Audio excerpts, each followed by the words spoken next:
Every other Tuesday, 4 brave nerds have been logging in to playtest Legends Ember.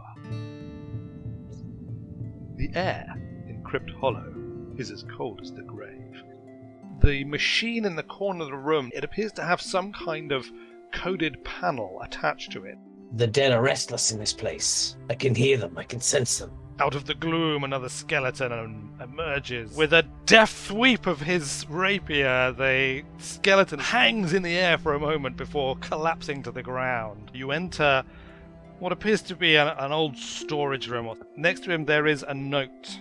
With a sudden shattering noise, it appears. 7 damage. As the rusty blade rocks across your chest. This is the burial chamber. For generations has been where they have laid their dead to rest. I shout out, they're behind us! Time to get out of here, guys. If anything that's not human comes around the corner, I'm going to shoot it.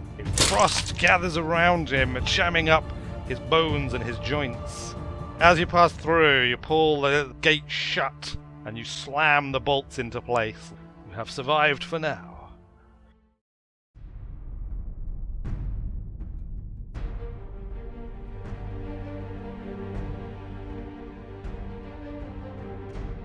The 4 of you return back up to the cave entrance, and pulling aside the barricade, you make your way out into the daylight, blinking after so long in the subterranean domain beneath Badenhold.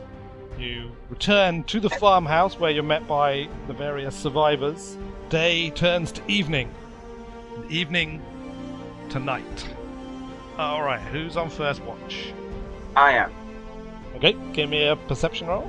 For whatever reason, your mind drifts off and you find yourself contemplating more the growing ideas you have for new spells and new powers. Who's got the next watch? I'll take the next watch. Alright, give me a perception roll.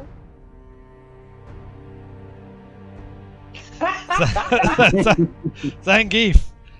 After being woken by Mordecai, you also find you found that you were having troubling dreams. A voice calling out to you in the darkness, urging you on to what goal you couldn't tell. All that you know is that they promised you power. It was a distracting dream, and you find yourself spending more time contemplating it than you do keeping watch. Nonetheless, you make it through your watch. Nothing seems to occur. Arthurian, give me a perception roll. Okay. Arthurian, also, not perhaps quite as distracted as your companions were during their watch. Yeah, nonetheless, you find your mind moving out, going far beyond the confines of this farmhouse and this landlocked location that you find yourself on, back to the high seas with the spray in your face and the sound of sea shanties rising across the water. Your reverie sees you through to the end of your watch, and when Akandi, the barbarian, awakens for his watch, your watch seems to be passing uneventfully also. You do think at one point that you see someone peering in through the window, but when you get up to look, you see nothing out in the night. In fact, as you look out, you see the sun beginning to rise over the horizon, signaling that a new day has dawned, and that your adventures can resume anew. After a night's sleep in the farmhouse, you note with dismay how much of the food that you had recovered has already been consumed by the starving survivors, and realize that you can't afford to spend too many nights resting here, at least not if you care about the survivors surviving. Nonetheless, you make your way back to the cave, knowing that this is your best hope for gaining access to the tower and or finding a way out of Badenhold altogether, if that is what you choose to do. Everyone give me a perception check. Mordecai and Arthurian, you catch out of the corner of your eyes, as your attention is focused mostly in this room, a faint glow back the way you came. It's there for but a moment, and then it vanishes. With a 17, Arthurian, you think you could make out for an instant in the gloom, like a human shape, but then it's gone. I immediately go, there's someone else here, and start chasing down. What do I see, Dave? What do I see? 17 again? Whatever it is no longer within your visual field. You're pretty confident if it was anywhere about where you are at the moment, you'd be able to see it. As the others catch up with you, or at least Mordecai does. Again, Zangief. You're the only one here at the moment. The others are all lagging behind a little bit. Once again, you think you see that same faint sort of light coming from further down the corridor. This way. That way, yeah. It might want to be. Which way, Zangief? Zangief, what have you seen? Did you see anything? Well, here he is. Yeah, I saw. In quiet tones, I'll say, I think I saw a light coming from this way. Follow me. This appears to be the embalming room that's used to prepare the dead before they're laid to rest. There's no doors out of this that we can see. You cannot see any doors apart from the main thing that you came through there. The embalming room, what could possibly go wrong in here? Search. Who's got the best investigation? Or is it perception to search? It's perception, isn't it? Investigation to search, perception to sort of look around for anything that, you know. I look around. I got the investigation. Okay. I'll look around as well. Yeah, you can all make an investigation roll whilst you're in here. You sort of separately start to poke around different corners of the room. Not much has been discovered by Mordecai or Thorian. Zangief, although you're not really very skilled at this sort of thing, you do note rather obvious on the sort of chest next to you is a pile of tablets, slate tablets. Which are all marked with the same symbols that are on the code wheel above. I'm going to check out this chest in the corner. That looks, and the kind of stone behind it. You can jump up there if you want to. All right, give me another investigation roll. In fact, give me 2 because you have advantage on this. 2 investigation. Okay. Good enough. 23. With that, you find in the corner of the room, almost invisible, like a little notch in the stonework that reveals an artificial button.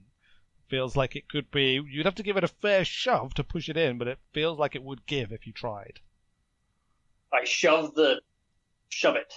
Press it. You shove it. With a rumbling noise, the large stone in front of you descends into a cavity in the floor,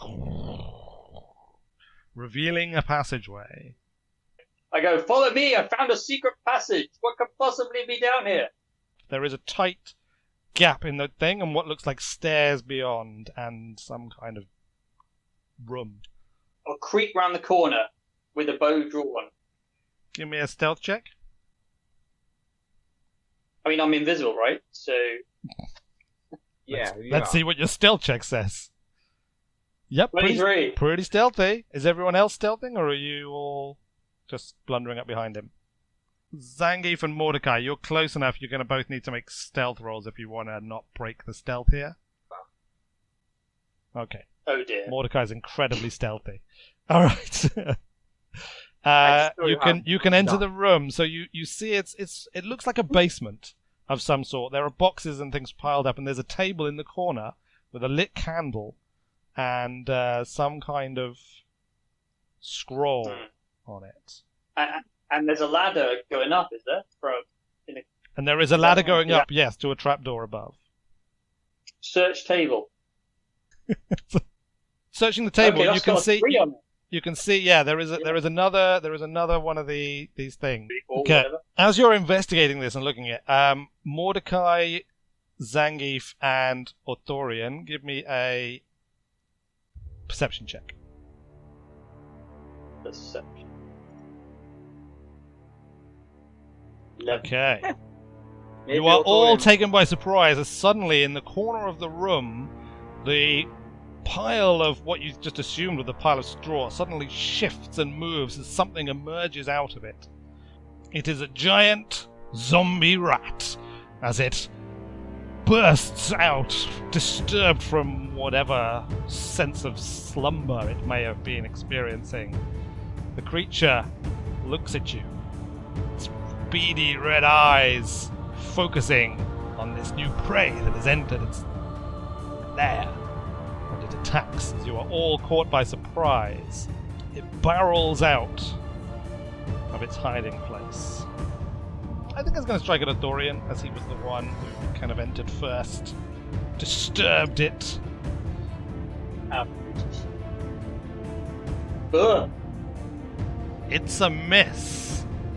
I will disengage. Over here. Down the steps. Running away. So deftly, Dorian just kind of like drives the rat back with his thrust from his rapier and then kind of like does a backward roll over the intervening obstacle and ducks down the stairwell.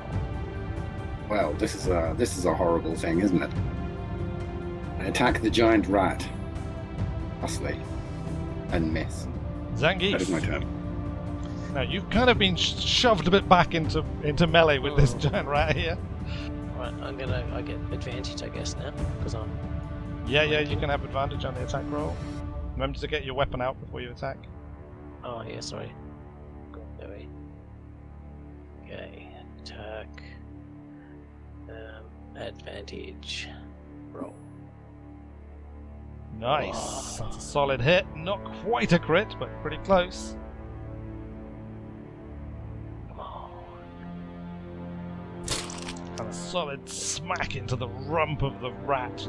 Bits of, like, rotten flesh just splatter across the ground, and a big seeping, pus-filled wound emerges where you struck it. Lovely. Dribbling on the floor. It looked like it. Yeah. Right, the giant rat turns on you, who struck it from behind, and bites at ya. Not me who missed it from the front. Not you who missed it from the front, no. But it's a miss! Probably should have attacked you. I imagine it would have been easier to hit you than this heavily armoured cleric. Arthurian. Stealthily, go. Catch a bead on the rat with my bow. Roll it. That's a miss. The arrow, the sort of, there's almost like a cloud starting to kind of emerge from this thing, and the putrescence is so much that it puts you off your game, and even though you're virtually at point blank range, your arrow goes wide, clatters into the ground next to it. I shall go back down the stairs and hide. Mordecai summons the magical energies. And unfortunately, whatever magic you were attempting to summon proves ineffectual against this.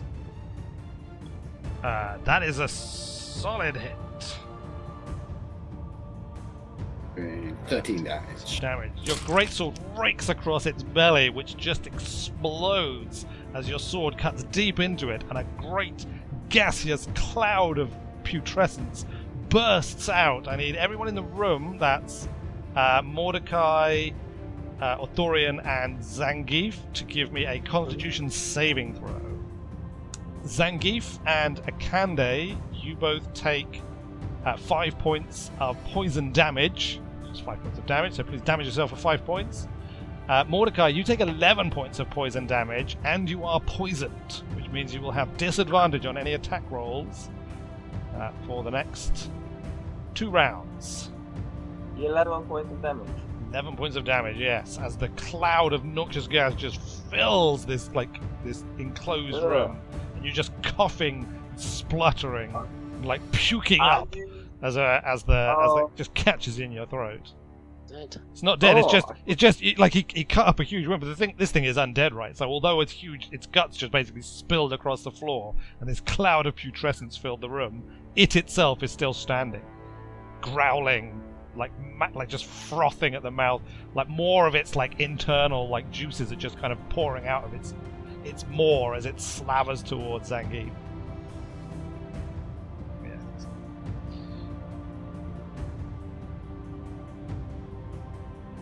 14 is just enough. You're able to. It's not got a particularly tough hide, this beast. So your mace comes crashing down against its head and like caves in a little bit as it crunches down, but it's not enough to die. You can see it's kind of like staggering around, almost like drunken from the blow, as you could, like, bits of its brain are kind of leaking out of its ear, whatever, like, is still in there firing enough to keep this corpse moving about is just clinging on to life, or unlife, as the case may be. I think it's going to turn on the one that did the most damage to it. So even though you just slashed its head, it's kind of like reeling away from that as it turns to try and gnaw on the barbarian. That's a hit. Doing not a lot of damage. You're not raging, I assume. And give me another Constitution saving throw, as the putrescence bites directly into you. 24, but you're able to shrug off the effects without any further degradation in your abilities. I'll take a peek around the corner, and seeing that they haven't finished it off yet, I go, fine. Well, one last shot will do it. I'm holding my breath because it is stanking. That's a hit. Roll damage. There's the 6, which goes to 10. And with that, the arrow takes out what remains of the creature's head, and whatever life force was clinging on to this decaying hide finally gives out as it slumps to the floor. A fresh spout of putrescence just kind of like sprays out across the floor, making you all gag horribly. But it is gone. It is dead. I say that's how you do it, lads. And now cast some winds. Okay, with that, you're able to clear it to the point where it's, you know, it's possible to inhabit it. I mean, this is a fairly closed room, so you're basically blowing it back down into the dungeon that you came from. It's still nasty, like properly nasty. Makes your eyes water because there's still this festering corpse there just giving off this stench. But you're no longer poisoned, and the room is moderately inhabitable. The rest of the supplies in this room is just mostly sort of like peasant stuff to do with like forestry and things. This is clearly like a regular probably a basement of one of the houses above. As you kind of like assess your position, like the distance you've covered underground, you're probably underneath one of the houses in that little area of the village, of the hamlet. You do find the other scroll that's there. You open it up and you read it, and it talks about the code needed to unlock the gate and how they're almost there, and they believe the code sequence is the 4th sequence. They have discovered the 3rd, and they believe that Henrik has the 2nd. If you want to make your way back down to the embalming thing, and then Norbert can explain to you if he thinks he's managed to crack the code. So there's 4 sequences there. The first sequence is on the top of the top row, left to right, right? Sequence 3 is from the top right corner, from top to bottom, right? And the 4th sequence will be the bottom right, from the bottom right corner to the left. It's going all around, turning all around. It kind of makes sense. Okay, so he's sort of explaining this to you and pointing to the tablet. As he does that, can everybody give me a perception roll?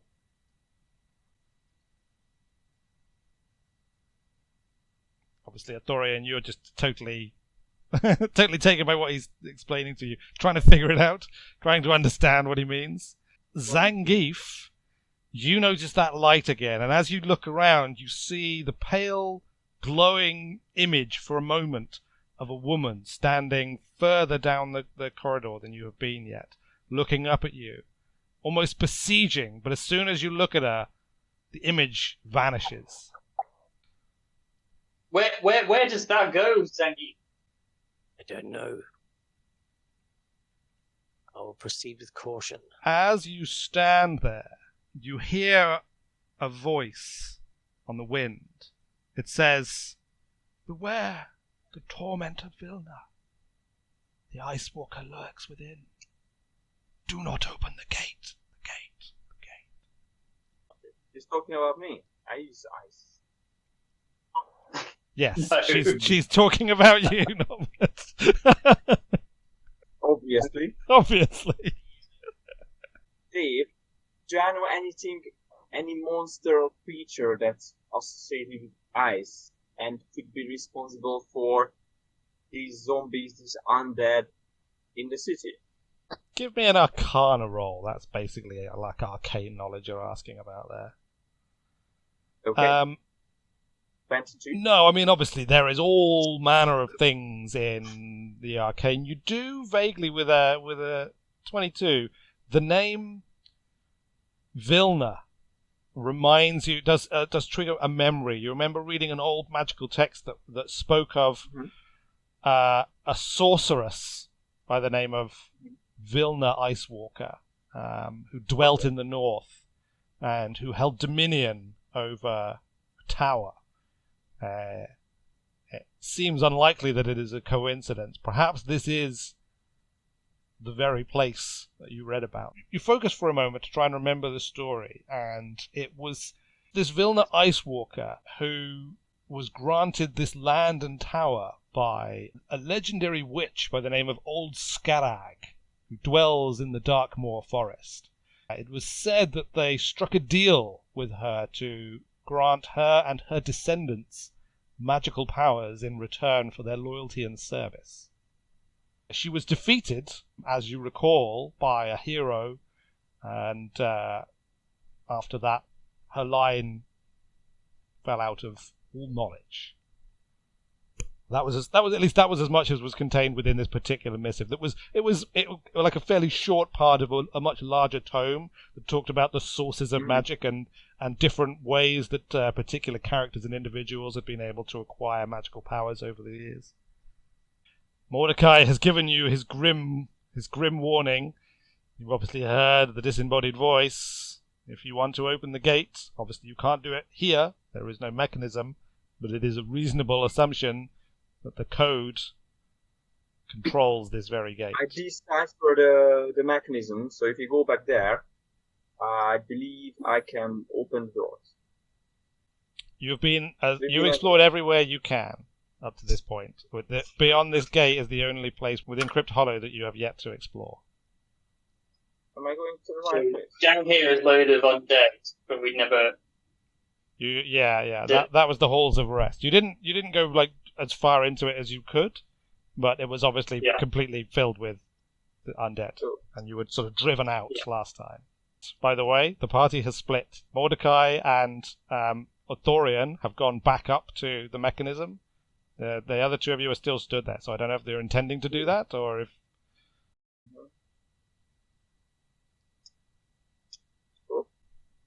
That is not that's sequence 3. Did you just put in? Did you mean to put in sequence 3? Yeah. Okay. As you enter that last symbol for sequence 3, you hear the make a dex save. No, I don't want. Make a dex save. Make a dex save. Stop doing what you're doing and make a dex save. I didn't want to do that. Well, that's what you did. All right, you're able to, as you realize at the last minute that you're putting the wrong sequence in, and you realize what's about to happen, and you quickly duck and dive out of the way as the jet of steam comes out. This time, even more intense than the last time. You consider yourself lucky to have gotten away, but then it strikes you. You put the wrong code in. And with that, the sequence has successfully entered. The mechanism comes to life, and you hear the grinding of gears and the slow rising of a gate below. You hear a soft wail in the darkness. Fools, I warned you. Vilna is free. I can see the swirling fog. I will not venture forth until my party is with me. And you can see pale fog rolling out through the now open portcullis. An eerie light glows beyond. And a sense of foreboding strikes you all as the temperature drops noticeably. The breath coming from your lungs now as puffs in the air. I like it. Genius. I like it cold. I start saying, what have we done? There appears to be a glowing mist coming towards us. Well, I'm sure it's nothing serious. I'm going to shoot an arrow into the mist to see what happens. It disappears into the mist. You hear a faint clatter as it strikes the ground, but it's muffled, curiously. Who deserves? All right. Come on, Mordecai, if this was your idea, lead us on. I feel your life. Come. Why do today? You opened the gates. So we could heal. I'm so totally going bring out the rear guard. I'm the rear guard here. All right. So after you look, that's fine. Don't come any further forward than Cande there. As you enter the room, make a wisdom saving throw. Not wisdom. Make a save versus icy death. Okay. 30. You feel icy fingers clutching at your throat, but you reach deep into your resolve and throw off this witchcraft. However, you are able to see, floating eerily in front of the large stone throne in the center of this ornate crypt, ghostly figure, skeletal, but also ethereal. Its empty hood has 2 glowing pinpricks inside as it looks in your direction. Come forward, show yourselves. Don't be shy. I'll hide around the pillar. This one is touched by another. I sense dark fingers around the soul. Jimmy Savile was my friend. As long as it's only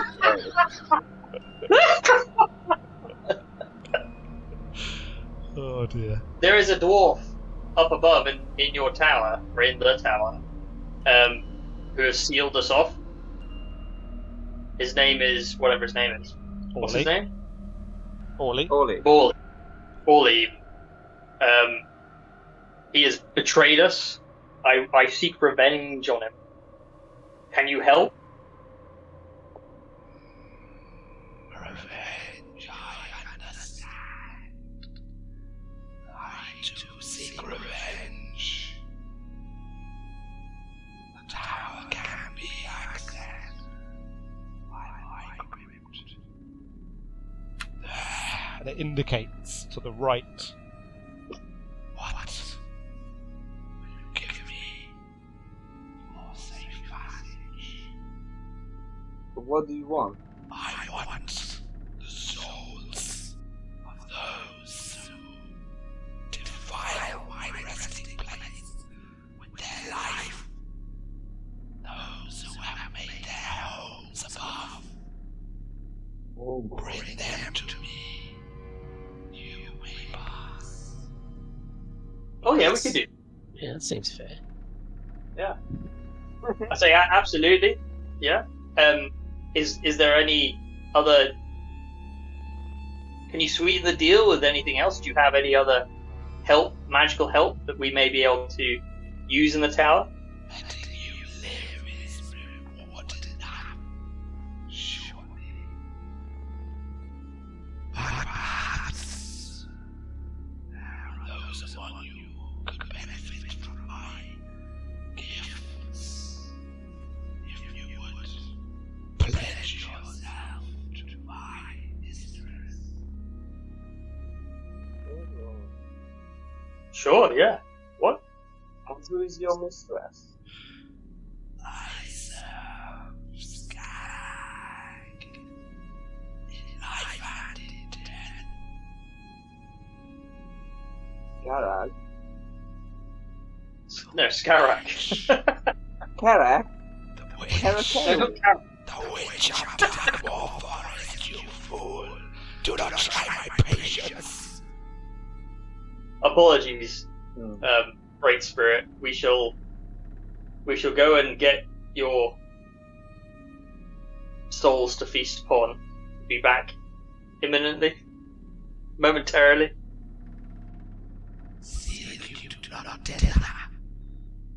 With that, the party make their way back up to the entrance to Crypt Hollow, talking in low murmurs to each other. An uneasy agreement, some keener on the coming course of action than others, but all accept that the likelihood of you being able to defeat such a creature is seemingly low, although obviously you wouldn't know until you actually tested your blades against it. And short of anyone coming up with a clever ruse to be able to trick the creature into allowing you to pass, it seems you may have no choice but to at least sacrifice some of the villagers to this dark pact, to this agreement. What you do beyond that, and how far you get into bed with this creature, has yet to be decided. As indeed does the reaction of the townsfolk should they get an idea of what you're up to. And of course there remains this unknown, this ghostly voice that spoke to you. Whatever entity that belonged to may have other ideas too. But we shall figure all of that out next time